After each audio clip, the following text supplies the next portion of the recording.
Oke, baik. Assalamualaikum warahmatullahi wabarakatuh. Selamat pagi anak-anakku semua. Selamat berjumpa kembali di kegiatan masa pengenalan lingkungan sekolah SMP Negeri 3 Taman. Apa kabar kalian semua?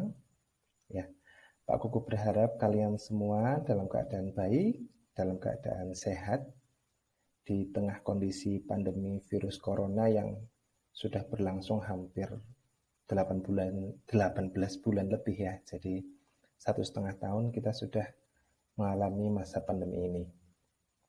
Pak Kuku berharap kalian semua sehat, keluarga kalian juga sehat, termasuk Bapak Ibu Guru yang menjadi panitia PPDB, panitia PLS ya, pada kesempatan ini juga dalam keadaan sehat semuanya.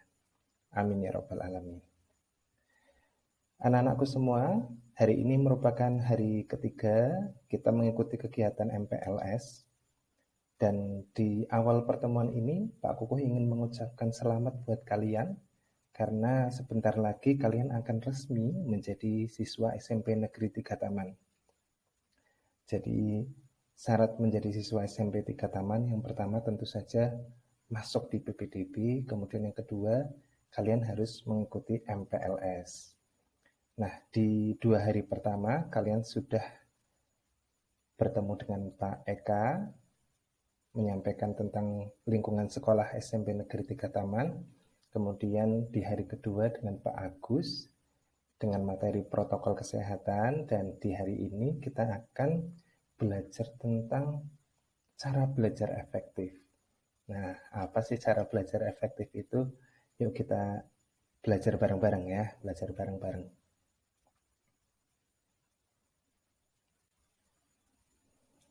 Oke, tak kenal maka tak sayang. Nah, jadi bukan tak kenal maka tak aruf ya, kayak di Trans TV. Tak kenal maka tak sayang. Nah, di depan kalian ada fotonya Pak Kukuh. Nah, tahu ya di mana ya, di alun-alun Pemalang. Sebelum jadi nanas, berarti ini fotonya foto lama ya, foto lama. Jadi Pak Kukuh ya ingin memperkenalkan diri. Yang pertama, nama lengkap Kukuh Sugandi, kalian bisa panggil Pak Kukuh di sekolah ya. Kemudian Pak Kukuh lahir di Pemalang 30 Januari tahun 86. Berarti sudah bisa ditebak ya usia Pak Kukuh, mungkin ada yang seusia dengan Bapak Ibu kalian. Dan Pak Kukuh tinggal di Banjardowo. Kemudian Pak Kukuh mengampu mapel IPA, ilmu pengetahuan alam, dan pada tahun ini bertugas sebagai wakil kepala urusan kurikulum SMP Negeri 3 Taman.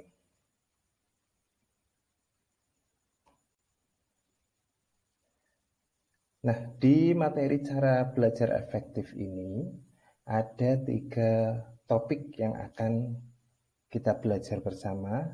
Yang pertama, kita akan mempelajari sebenarnya di SMP itu kita belajar apa saja.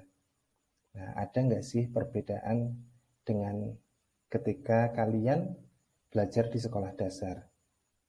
Kemudian yang kedua, pada tahun ini kita masih melakukan pembelajaran dengan pola belajar di rumah atau belajar online atau belajar daring ya, atau apapun namanya, atau juga pembelajaran jarak jauh. Nah, bagaimana sih pola belajar PJJ atau belajar di rumah di SMP 3 Taman itu? Nah, kemudian yang ketiga, kita akan belajar gimana cara belajar dengan baik ya. Jadi apakah selama ini kita belajar tapi nilai kita jelek? Nah, sekarang kita akan belajar bagaimana sih caranya belajar ya. Jadi belajar bagaimana caranya belajar.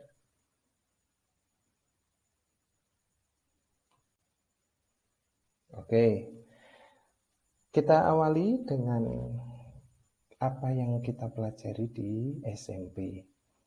Nah, ketika kita belajar, hasil belajar yang akan kita peroleh akan muncul di rapot. Nah, di rapot nanti kalian akan mendapatkan nilai pada 4 kompetensi. Yang pertama sikap spiritual, yang kedua sikap sosial, pengetahuan, dan keterampilan. Nah, mungkin sama dengan di SD. Jadi pada 4 kompetensi ini yang akan kita pelajari di tingkat SMP. Jadi kita belajar bagaimana beribadah dengan baik, bagaimana memiliki sikap yang baik dengan sesama manusia, bagaimana kita menguasai pengetahuan, ya, ilmu-ilmu serta informasi, serta bagaimana kita menerapkan ilmu-ilmu tersebut dalam kehidupan sehari-hari.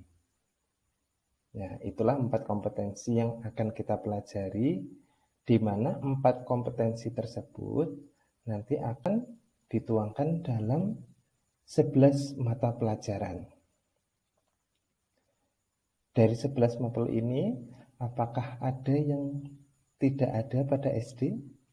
Ya, ada pendidikan agama, PKN, PPKN, bahasa Indonesia, kemudian matematika, IPA, IPS, bahasa Inggris, seni budaya, PJOK, prakarya, dan bahasa Jawa.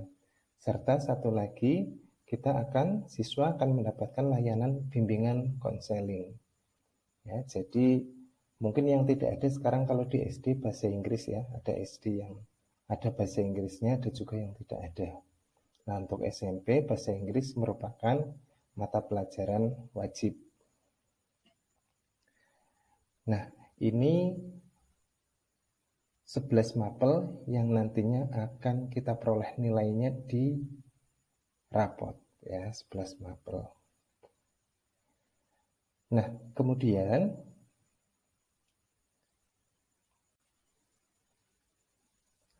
pola pembelajaran daring di SMP 3 Taman mungkin berbeda dengan sekolah yang lain. Nah, belajar daring juga berbeda dengan belajar pada saat belajar tatap muka. Nah, di pembelajaran tatap muka, kita akan melaksanakan KBM mulai dari pukul 7 pagi sampai pukul 13.00 kurang lebih. Ya, di mana satu harinya kita menerima 7 atau 8 jam pelajaran.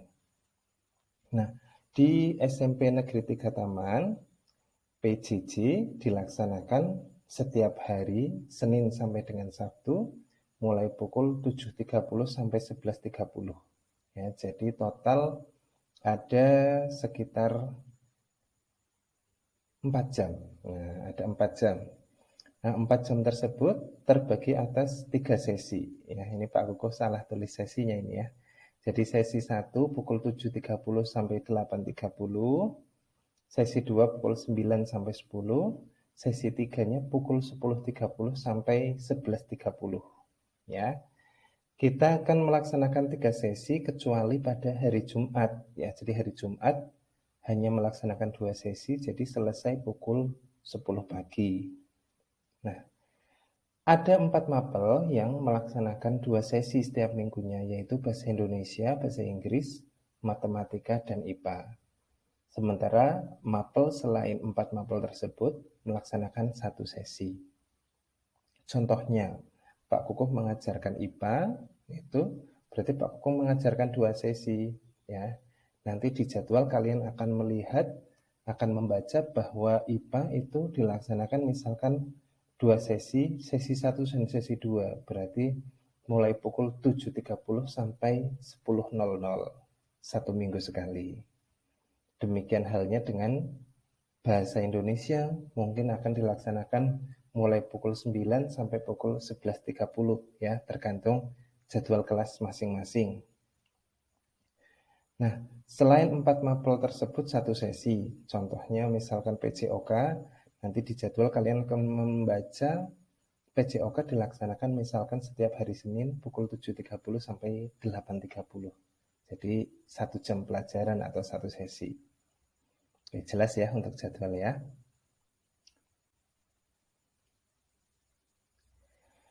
Di tingkat SMP, yang sangat membedakan dari SD bahwa ketika kita belajar di SD, guru pengampu diampu oleh guru kelas.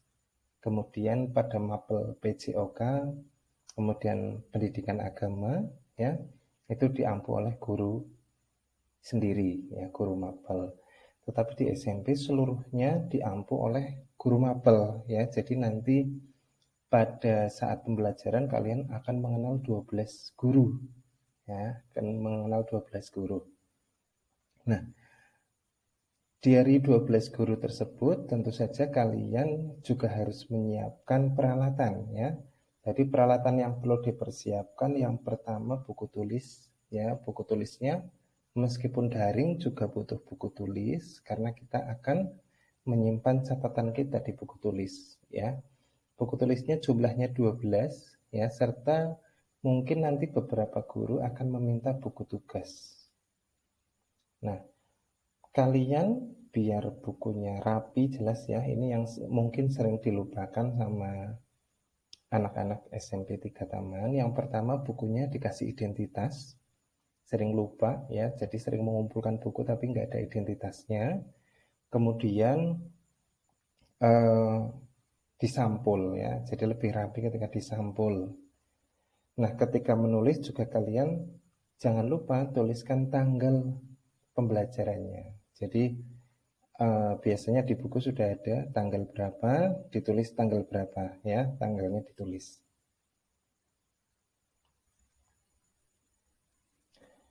Yang kedua, siapkan alat tulis, ya, berupa pena berwarna hitam, ya, dan warna.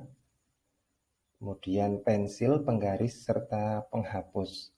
Nah, mungkin nanti di beberapa mapel juga butuh alat-alat tulis khusus, ya, seperti nanti di mapel seni budaya membutuhkan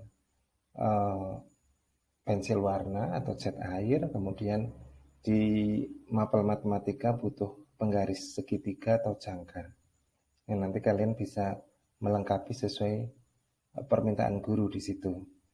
Kemudian yang ketiga, buku paket. Nah, kemarin ada sebagian yang sudah menerima. Nah, yang belum menerima jangan khawatir. Hari Senin depan, ya, insya Allah kalian sudah bisa menerima buku paket. Yang keempat, karena kita melaksanakan PJJ, maka kalian harus menyediakan HP dan kuota internet. Ya, jadi bagi yang punya HP sendiri, alhamdulillah. Punya HP bareng dengan orang tuanya juga, alhamdulillah.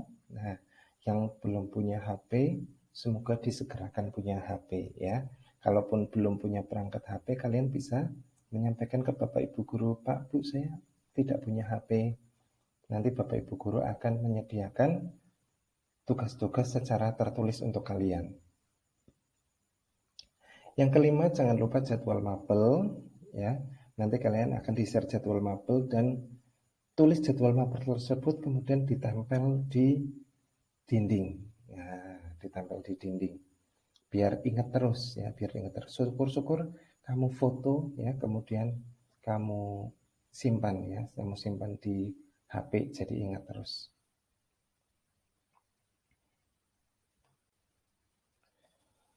Nah, PJJ kita sudah berlangsung sudah 1 tahun lebih, ya. Kita mungkin sudah sangat terbiasa, tetapi memang PJJ sendiri bagi beberapa anak, ya, bahkan mungkin sebagian besar anak yang Pak Kuku tanya, belajar daring itu membosankan, ya, membosankan.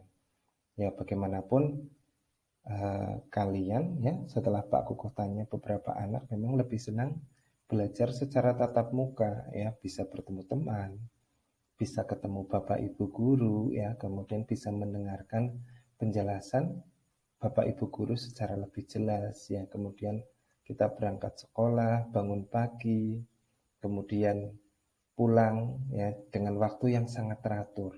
Jadi ketika kita belajar tatap muka, kita sangat merasakan yang namanya bersekolah itu, ya, berangkat pukul 7 pagi, ya, masuk di sekolah pukul 7 pagi, pulang pukul 1 siang, berseragam, membawa tas, alat tulis, ya, bawa sangu, jajan di sekolah.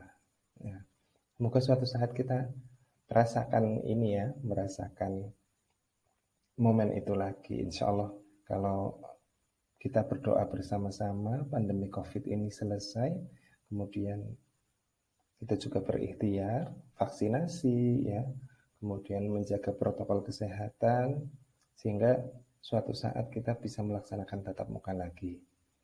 Nah, sementara belum tatap muka, ya, kita nikmati proses yang ada. Kita harus melaksanakan pembelajaran jarak jauh, ya kita menikmati, kita mengikuti dengan sebaik mungkin. Nah, bagaimana agar PJJ atau belajar di rumah itu bisa dilaksanakan dengan baik? Yang pertama, kita harus sadar ya bahwa motivasi belajar kita adalah sebuah kebutuhan ya. Jangan sampai kamu jadikan belajar itu sebagai beban. Ya, kalau belajar sebagai beban itu sangat berat sekali. Mau bangun pagi berat, mau mandi berat, mau mengerjakan tugas juga berat. Tetapi ketika kita merasakan belajar itu kebutuhan, ya, maka kita akan menikmati segala prosesnya. Ya, kita akan mengabaikan, waduh, HP saya jelek, nggak masalah. Yang penting bisa mengikuti PJJ. Waduh, rumah saya tidak nyaman buat belajar, nggak masalah. Kita bisa laksanakan dengan baik. Waduh, kok nggak ketemu teman-teman ya? Nggak masalah, masih bisa kontak dengan WA, dengan media sosial. Ya, jadi kalau belajar adalah kebutuhan, kita bisa melaksanakan belajar itu dengan cara apapun. Ya, kita nikmati segala prosesnya. Yang kedua, kalian simpan kontak guru dan teman-teman kalian. Ya, jadi jangan sampai nanti kalau ditanya orang tuanya, guru IPA-nya siapa mas? Nggak tahu, itu namanya siapa ya? Nah, jangan kayak gitu ya. Simpan, simpan kontaknya, namanya Pak Kukuh, itu misalkan gitu ya. Teman-temannya juga disimpan. Teman-temannya siapa saja sih mas di kelas? Nah, ini Pak teman-teman saya ada 32 nih, gitu ya. Kemudian yang ketiga, berusaha mengenal teman-teman sekalipun hanya lewat media sosial ya. Jadi sesekali saya hello, apa kabar ya. Kemudian menanyakan kabarnya ya. Kalian dengan media sosial sangat mudah sekali berkenalan dengan orang lain. Ya, maksimalkan media sosial tersebut ya, kemudian support teman kalian ya, komentari dengan baik dan manfaatkan media sosial dengan baik ya. Kemudian yang keempat, ketika belajar di rumah atau PJJ sering bertanya kepada Bapak Ibu guru ya. Jadi pada saat pembelajaran ketika kamu memang tidak jelas ya, kamu tanyakan kepada gurunya. Insya Allah Bapak Ibu guru akan senang menjawab pertanyaan kalian. Kemudian yang kelima, kalian boleh sesekali belajar kelompok. Ya, sesekali saja ya. Harusnya sih berkali-kali ya, sering malah. Cuma karena kita memang sedang protokol kesehatan, kita tidak boleh sering bertemu. Nah, kalian bisa ke teman kalian yang masih satu gang, satu lingkungan, atau teman yang dulu satu SD, kita belajar bareng kalian. Tadi tugasnya apa sih? Gimana cara mengerjakannya? Seperti itu. Yang keenam, untuk mengurangi kejenuhan, manfaatkan waktu istirahat dengan baik. Ya, jadi kita belajar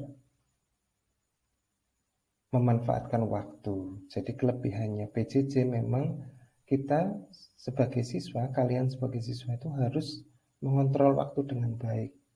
Kapan saya harus belajar, kapan saya harus memenuhi kebutuhan pribadi, makan, mandi, kapan saya bisa main, ya, kapan juga saya bisa istirahat.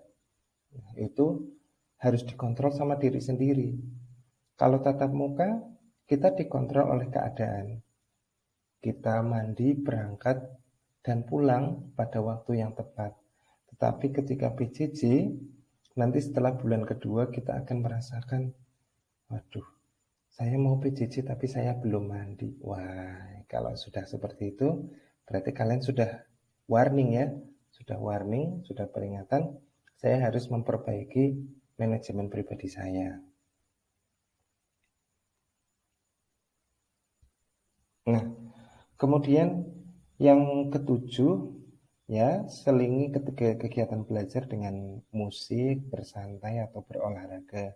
Jadi pada saat tidak melaksanakan PJJ atau sedang jeda istirahat, kalian bisa melakukan kegiatan yang kalian sukai ya. Jadi kalau anak sekarang mungkin senangnya ini ya, kalau yang remaja putri mungkin senangnya TikTokan ya.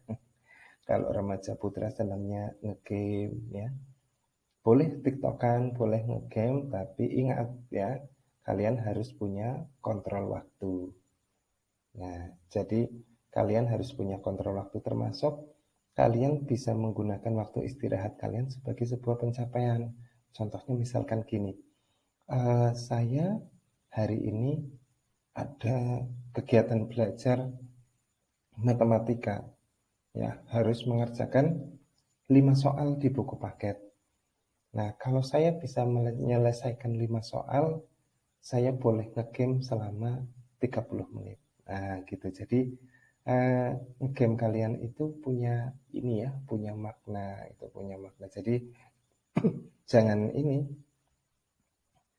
jangan jangan ngegame terus-menerus ya, tetapi uh, kalian bersantai, kalian melakukan aktivitas sebagai sebuah hadiah atas diri kalian sendiri. Ya, saya kalau bisa mengerjakan soal bahasa Indonesia, saya akan beli cilok, gitu juga boleh ya. Jadi menghadiahi diri sendiri.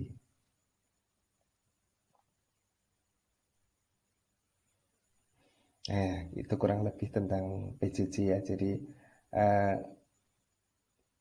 sekilas tentang PJJ. Nah, untuk selanjutnya ini mau Pak Kukus sampaikan tentang pola belajar kita, cara belajar kita, bagaimana yang efektif. Ya, jadi seringkali kita belajar, tetapi kita setelah belajar lupa, setelah belajar lupa, setelah mengerjakan soal lupa ya. Bapak Ibu guru tanya, materi kemarin apa yang dipelajari? Lupa Pak, nggak tahu ya. Tapi kalau ditanya misalkan gimana tadi malam Mas Al sama Mbak Andin ingat nggak? Nanti kalian akan cerita. Jadi ada hal-hal yang kalian mudah ingat ya, ada hal-hal yang kalian mudah lupakan ya, seperti itu ya. Itu memang manusia seperti itu. Manusia itu memproses apa yang dia ingat dan apa yang dia lupakan. Karena kapasitas otaknya juga memang cara kerjanya seperti itu.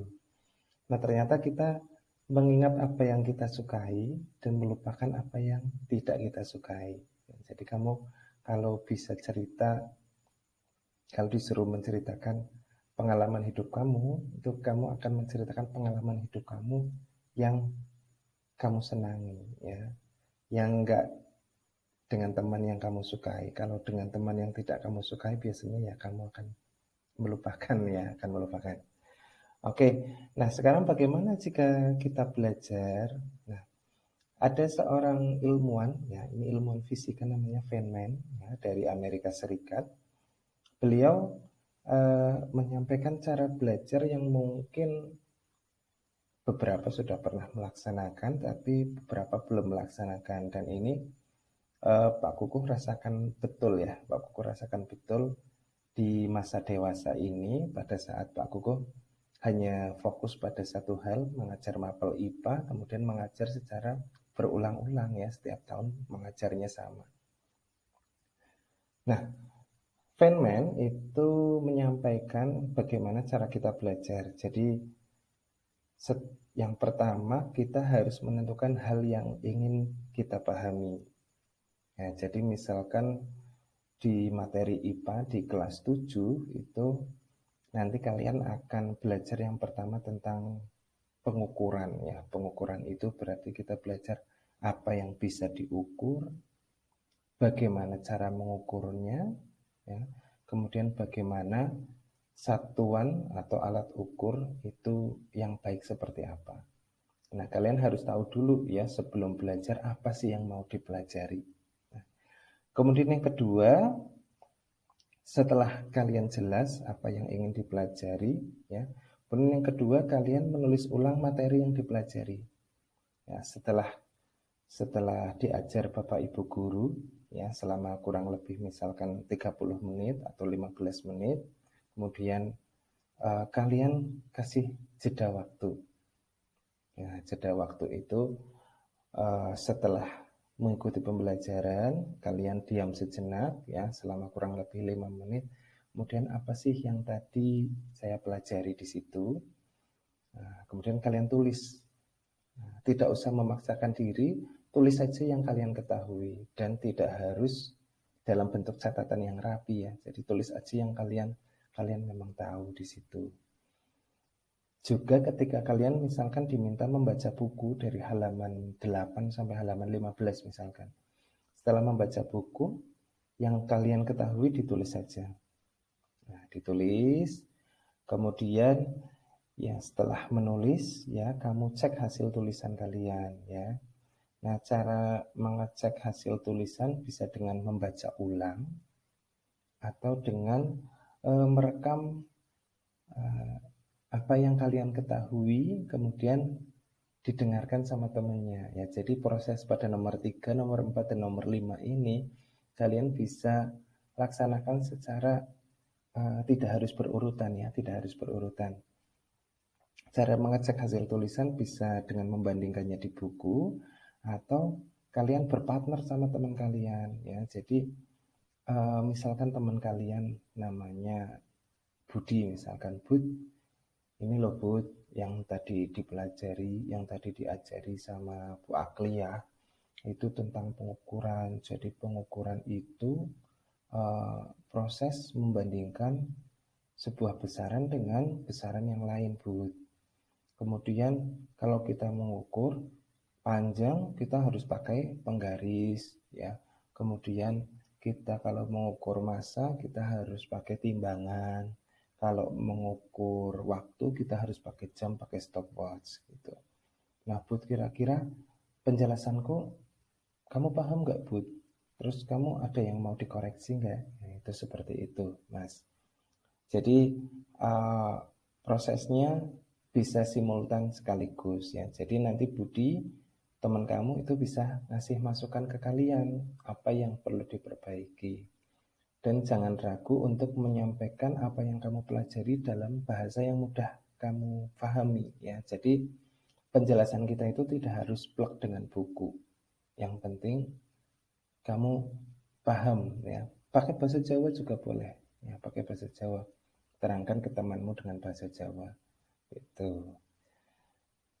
Nah, ini tentang metode Feynman. Oke. Kita sudah 3 materi ini yang sudah kita pelajari ya. Jadi ada yang pertama belajar apa saja di SMP, kemudian tentang belajar daring, kemudian yang ketiga tentang bagaimana belajar dengan baik. Nah, sekarang kita coba praktekkan belajar metode Feynman itu. Jadi yang Pak Kukuh terangkan ini, apa yang kamu pahami, kamu coba tulis ya, kamu coba tulis, kemudian kamu bisa menyampaikan, termasuk kalau ada yang tidak paham juga bisa disampaikan ya. Yang kamu tangkap apa ini dari penjelasan Pak Kukuh? Oke. Nah, jadi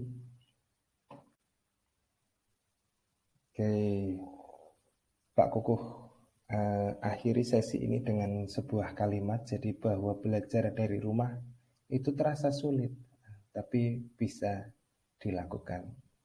Kalau kata Napoleon, tidak ada yang mudah, tapi tidak ada yang tidak mungkin. Oke. Nah, Pak Kukuh tunggu apa yang kamu tangkap pada kesempatan ini ya. Kamu sampaikan bisa lewat pesan suara, bisa lewat pesan tulisan di forum selanjutnya. Oke, kita bertemu di forum WhatsApp ya. Kita lanjutkan. Kita tutup, Pak Kukuh tutup sesi ceramah lewat YouTube ini. Terima kasih. Sampai jumpa. Sehat selalu. Assalamualaikum warahmatullahi wabarakatuh.